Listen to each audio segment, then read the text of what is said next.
Chapter 13. Mr. Rochester, it seems, by the surgeon's orders, went to bed early that night. Nor did he rise soon next morning. When he did come down, it was to attend to business. His agent and some of his tenants were arrived, and waiting to speak to him. Adele and I had now to vacate the library. It would be in daily requisition as a reception room for callers. A fire was lit in an apartment upstairs, and there I carried our books and arranged it for the future schoolroom. I discerned in the course of the morning that Thornfield Hall was a changed place. No longer silent as a church, it echoed every hour or two to a knock at the door or a clang of the bell. Steps, too, often traversed the halls, and new voices spoke in different keys below. A rill from the outer world was flowing through it. It had a master. For my part, I liked it better. Adele was not easy to teach that day. She could not apply. She kept running to the door and looking over the banisters to see if she could get a glimpse of Mr. Rochester. Then she coined pretexts to go downstairs, in order, as I shrewdly suspected, to visit the library, where I knew she was not wanted. Then, when I got a little angry, and made her sit still, she continued to talk incessantly of her ami Monsieur Edouard Fairfax de Rochester, as she dubbed him. I had not before heard his pronoms, and to conjecture what presents he had brought for her. For it appears he had intimated the night before that when his luggage came from Millcote, there would be found amongst it a little box in whose contents she had an interest. "Et cela doit signifier," said she, "qu'il y aura le dedans un cadeau pour moi. Et peut-être pour vous aussi, mademoiselle. Monsieur a parlé de vous, il me demande le nom de mon gouvernante. Et s'il n'était pas pour une petite personne, assez Miss est un peu pâle. J'ai dit que oui, car c'est vrai, ne c'est pas, mademoiselle?" What Adele says is, "And that must mean that there will be a gift inside for me, and for you as well, miss. The gentleman spoke about you as well. He asked me the name of my governess, and if she was a small person, quite thin, a little pale. I said yes, because it's true, isn't it, miss?" I and my pupil dined as usual in Mrs. Fairfax's parlor. The afternoon was wild and snowy, and we passed it in the schoolroom. At dark I allowed Adele to put away books and work, and to run downstairs. For from the comparative silence below, and from the cessation of appeals to the doorbell, I conjectured that Mr. Rochester was now at liberty. Left alone, I walked to the window, but nothing was to be seen thence. Twilight and snowflakes together thickened the air, and hid the very shrubs on the lawn. I let down the curtain and went back to the fireside. In the clear embers I was tracing a view, not unlike a picture I remembered to have seen of the castle of Heidelberg, on the Rhine, when Mrs. Fairfax came in, breaking up by her entrance the fiery mosaic I had been piecing together, and scattering too some heavy unwelcome thoughts that were beginning to throng on my solitude. "Mr. Rochester would be glad if you and your pupil would take tea with him in the drawing-room this evening," said she. "He has been so much engaged all day as he could not ask to see you before." "When is his tea time?" I inquired. "Oh, at 6 o'clock. He keeps early hours in the country.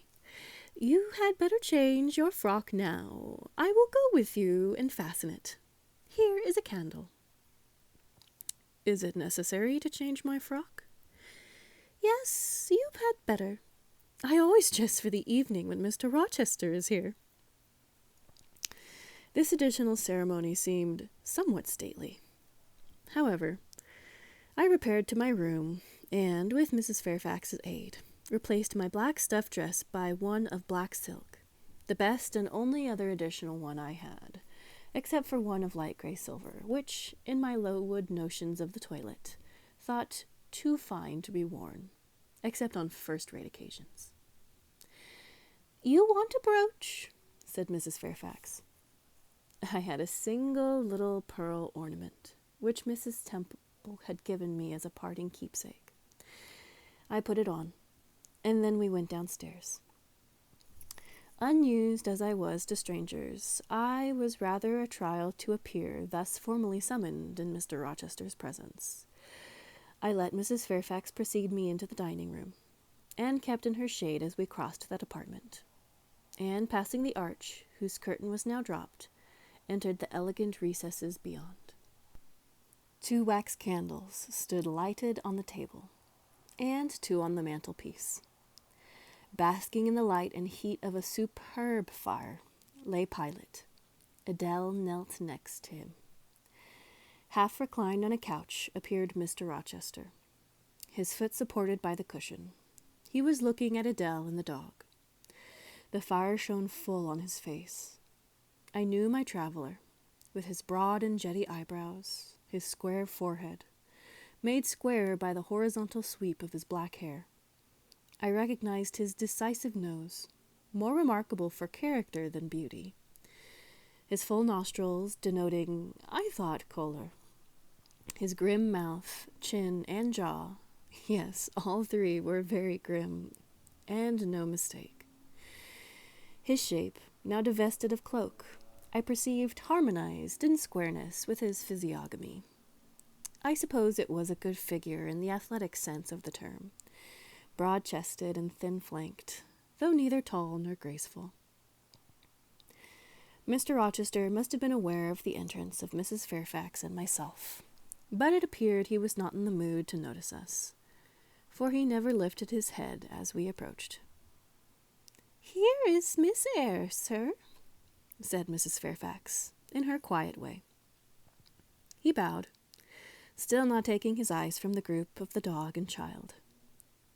"Let Miss Eyre be seated," said he. And there was something in the forced, stiff bow, in the impatient yet formal tone, which seemed further to express, "What the deuce is it to me whether Miss Eyre be there or not? At this moment I am not disposed to accost her." I sat down quite disembarrassed. A reception of finished politeness would probably have confused me. I could not have returned or repaid it by answering grace and elegance on my part. But harsh caprice laid me under no obligation. On the contrary, a decent quiescence under the freak of manner gave me the advantage. Besides, the eccentricity of the proceeding was now piquant. I felt interested to see how he would go on. He went on as a statue would. That is, he neither spoke nor moved. Mrs. Fairfax seemed to think it necessary that someone should be amiable, and she began to talk. Kindly, as usual, and, as usual, rather trite. She condoled with him on the pressure of business he had had all day, on the annoyance it must have been to him with that painful sprain. Then she commended his patience and perseverance in going through with it. "Madam, I should like some tea," was the sole rejoinder she got. She hastened to ring the bell, and when the tray came, she proceeded to arrange the cups, spoons, etc., with assiduous celerity. I and Adele went to the table, but the master did not leave his couch. "Will you hand Mr. Rochester's cup?" said Miss Fairfax to me. "Adele might perhaps spill it." I did as requested. As he took the cup from my hand, Adele, thinking the moment propitious for making a request in my favor, cried out, "N'est-ce pas, monsieur, qu'il y a un cadeau pour Mademoiselle Eyre dans votre petit coffre?" And what Adele says is, "Isn't it true, sir, that you have a gift for Miss Eyre in your little trunk?" "Who talks of cadeau?" said he gruffly. "Did you expect a present, Miss Eyre? Are you fond of presents?" And he searched my face with his eyes, that I saw were dark, irate, and piercing. "I hardly know, sir. I have little experience of them. They are generally thought pleasant things." "Generally thought. But what do you think?" "I should be obliged to take time, sir, before I could give you an answer worthy of your acceptance. A present has many faces to it, has it not? And one should consider all before pronouncing an opinion as to its nature." "Miss Eyre, you are not so unsophisticated as Adele. She demands a cadeau, clamorously, the moment she sees me. You beat about the bush."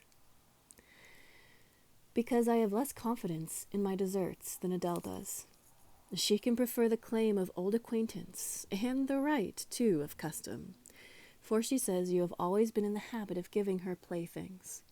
But if I had to make out a case, I should be puzzled, since I am a stranger, and have done nothing to entitle me to an acknowledgment."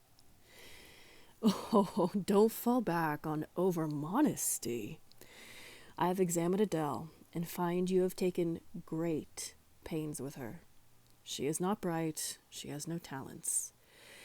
Yet in a short time she has made much improvement." "Sir, you have now given me my cadeau. I am obliged to you.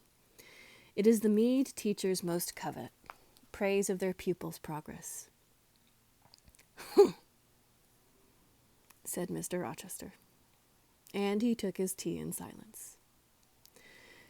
"Come to the fire," said the master, when the tray was taken away, and Mrs. Fairfax had settled into a corner with her knitting, while Adele was leading me by the hand round the room, showing me the beautiful books and ornaments on the consoles and chiffoniers.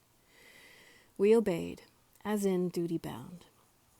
Adele wanted to take a seat on my knee, but she was ordered to amuse herself with Pilot. "You have been resident in my house 3 months?" "Yes, sir." "And you came from—" "From Lowood School in Shire." "Ha! A charitable concern. How long were you there?" 8 years. 8 years? You must be tenacious of life. I thought half the time in such a place would have done up any constitution. No wonder you have rather the look of another world. I marveled where you had got that sort of face. When you came on me in Hay Lane last night, I thought unaccountably of fairy tales, and had half a mind to demand whether you had bewitched my horse. I am not sure yet. Who are your parents?" "I have none." "Nor ever had, I suppose. Do you remember them?" "No." "I thought not. And so you were waiting for your people when you sat on that stile." "For whom, sir?" "For the men in green. It was a proper moonlit evening for them. Did I break through one of your rings, that you spread that damned ice on the causeway?" I shook my head. "The men in green all forsook England 100 years ago," said I, speaking as seriously as he had done. "And not even in Hay Lane or the fields about it could you find a trace of them.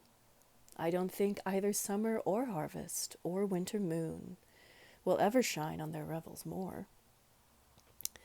Mrs. Fairfax had dropped her knitting, and, with raised eyebrows, seemed wondering what sort of talk this was.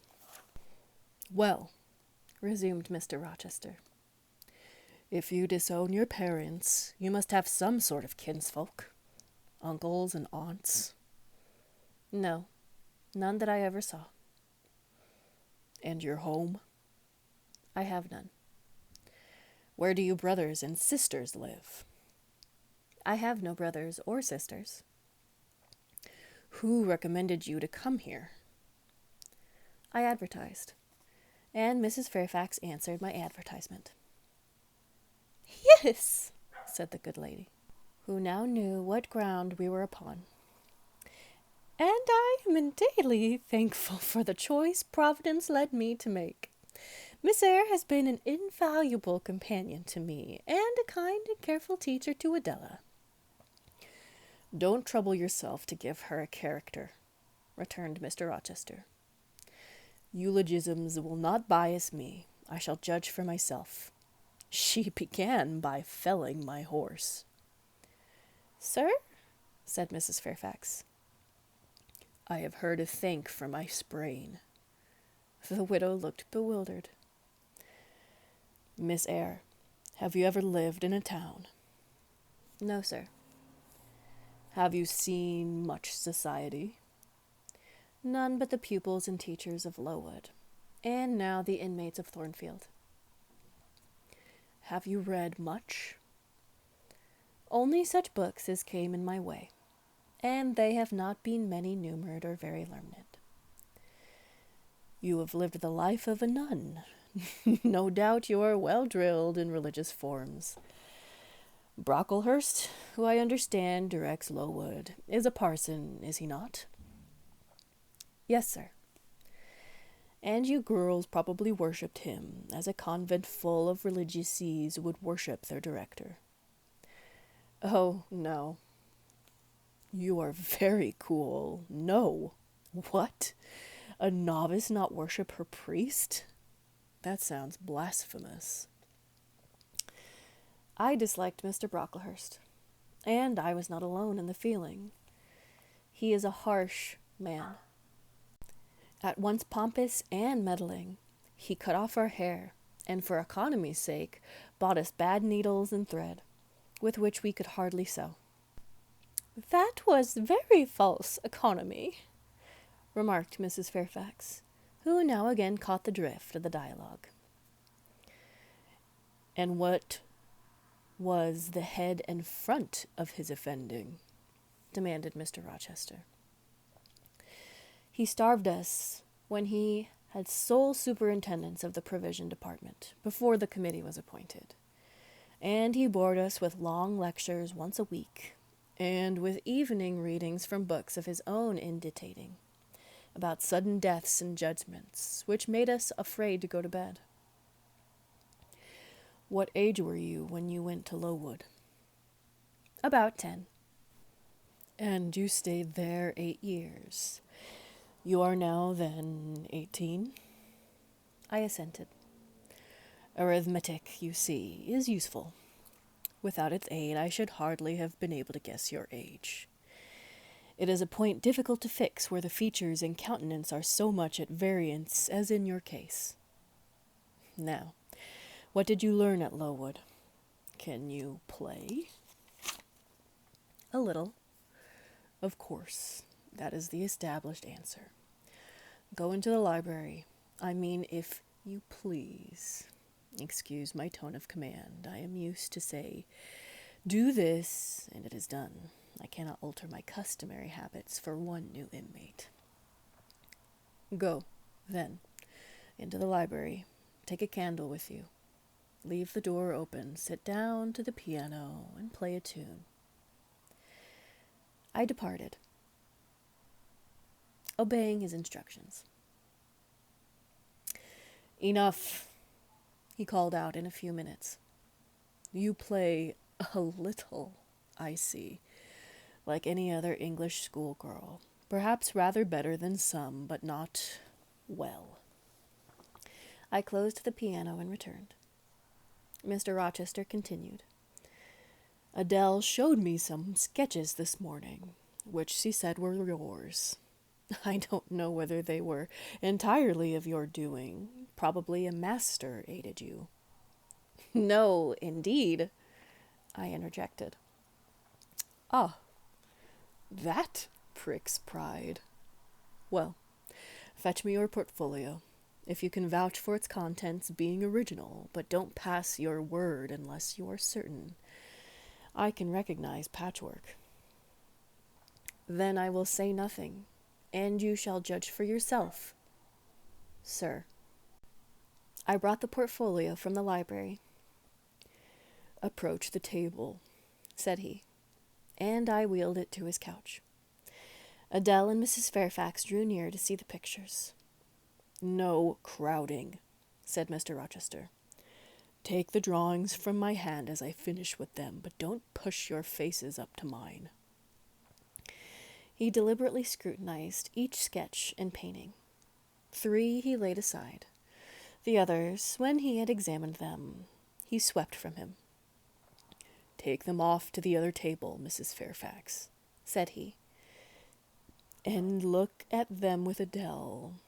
You," glancing at me, "resume your seat and answer my questions. I perceive those pictures were done by one hand. Was that hand yours?" "Yes." "And when did you find time to do them? They have taken much time and some thought." "I did them in the last 2 vacations I spent at Lowood, when I had no other occupation." "Where did you get your copies?" "Out of my head." "That head I see now on your shoulders?" "Yes, sir." "Has it other furniture of the same kind within?" "I should think it may have. I should hope better." He spread the pictures before him, and again surveyed them alternatively. While he was so occupied, I will tell you, reader, what they are. And first I must premise that they are nothing wonderful. The subjects had indeed risen vividly on my mind, as I saw them with the spiritual eye. Before I attempted to embody them, they were striking, but my hand would not second my fancy, and in each case it had wrought out but a pale portrait of the thing I had conceived. These pictures were in watercolors. The first represented clouds low and livid, rolling over a swollen sea. All the distance was an eclipse, too. So, too, was the foreground, or rather, the nearest billows, for there was no land. One gleam of light lifted into relief a half-submerged mast, on which sat a cormorant, dark and large, with wings flecked with foam. Its beak held a gold bracelet set with gems that I had touched with as brilliant tints as my palettes could yield, and as glittering distinctness as my pencil could impart. Sinking below the bird and mast, a drowned corpse glanced through the green water. A fair arm was the only limb clearly visible, whence the bracelet had been washed or torn. The second picture contained for foreground only a dim peak of a hill, with grass and some leaves slanting as if by a breeze. Beyond and above spread an expanse of sky, dark blue as at twilight. Rising into the sky was a woman's shape to the bust, portrayed in tints as dusk and soft as I could combine. The dim forehead was crowned with a star. The lineaments below were seen as through the suffusion of vapor. The eyes shone dark and wild, and hair streamed shadowy, like a beamless cloud torn by storm or by electric travail. On the neck lay a pale reflection like moonlight. The same faint luster touched the train of thin clouds from which rose and bode this vision of the evening star.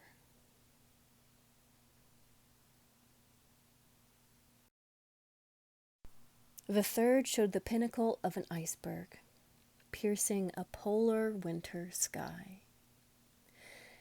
A muster of northern lights reared their dim lances, close serried, along the horizon.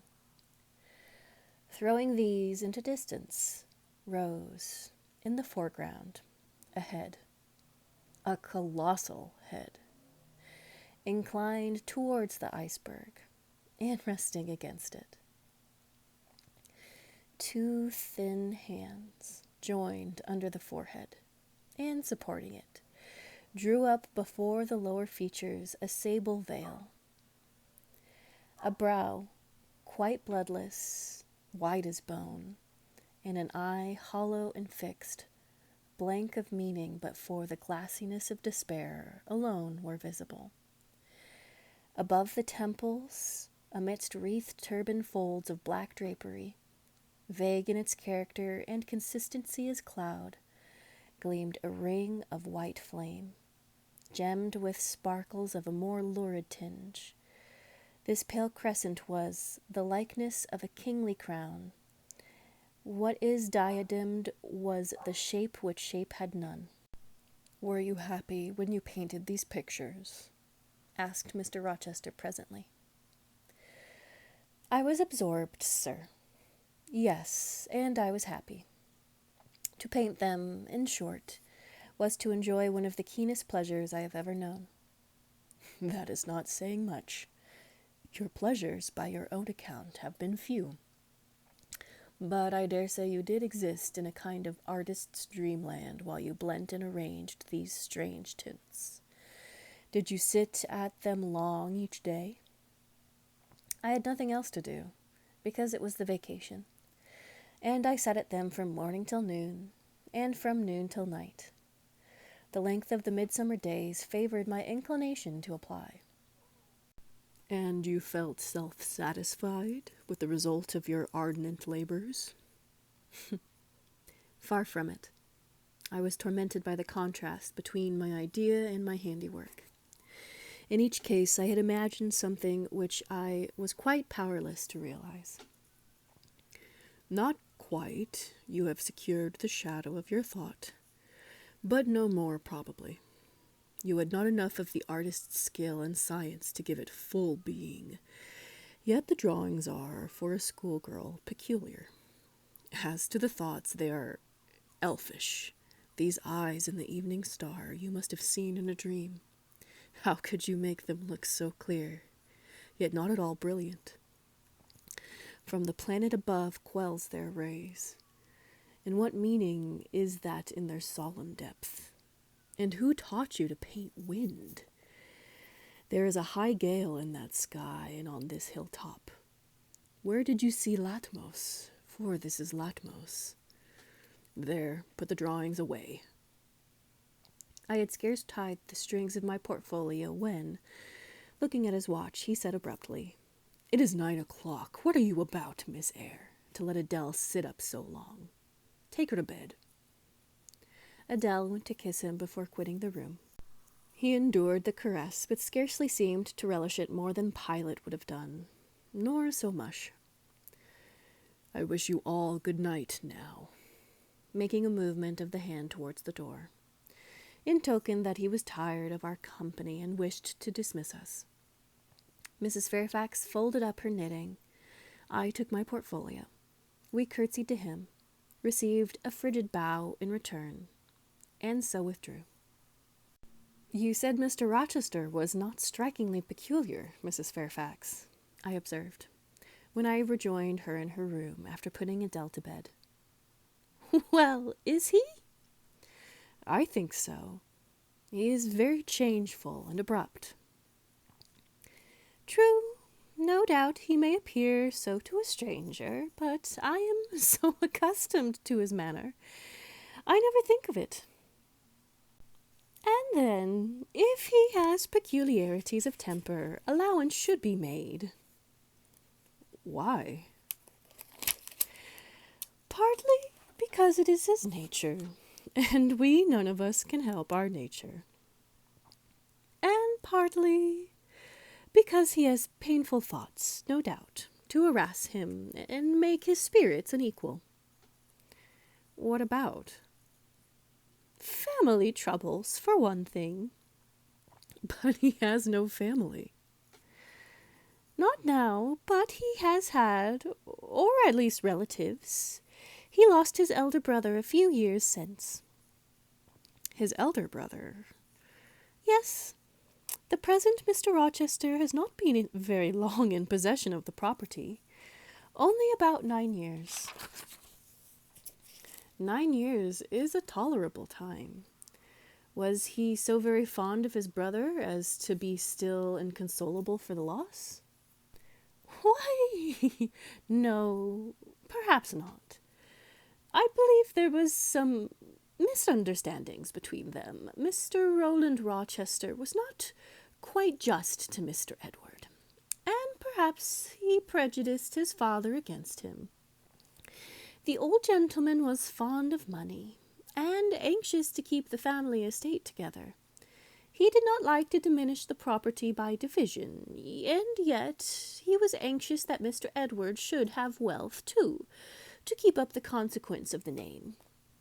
And soon after he was of age, some steps were taken that were not quite fair, and made a great deal of mischief. Old Mr. Rochester and Mr. Roland combined to bring Edward into what he considered a painful position, for the sake of making his fortune.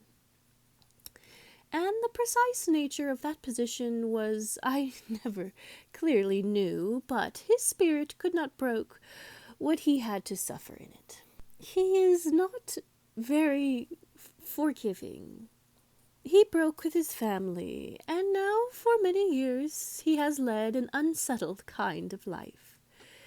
I don't think he has ever been resident at Thornfield for a fortnight together, since the death of his brother without a will left him master of the estate. And indeed, no wonder he shuns the old place. Why should he shun it? Perhaps he thinks it's gloomy. The answer was evasive. I should have liked something clearer, but Mrs. Fairfax either could not or would not give me more explicit information of the nature and origin of Mr. Rochester's trials. She averred they were a mystery to herself, and that what she knew was chiefly from conjecture. It was evident, indeed, that she wished me to drop the subject, which I did accordingly.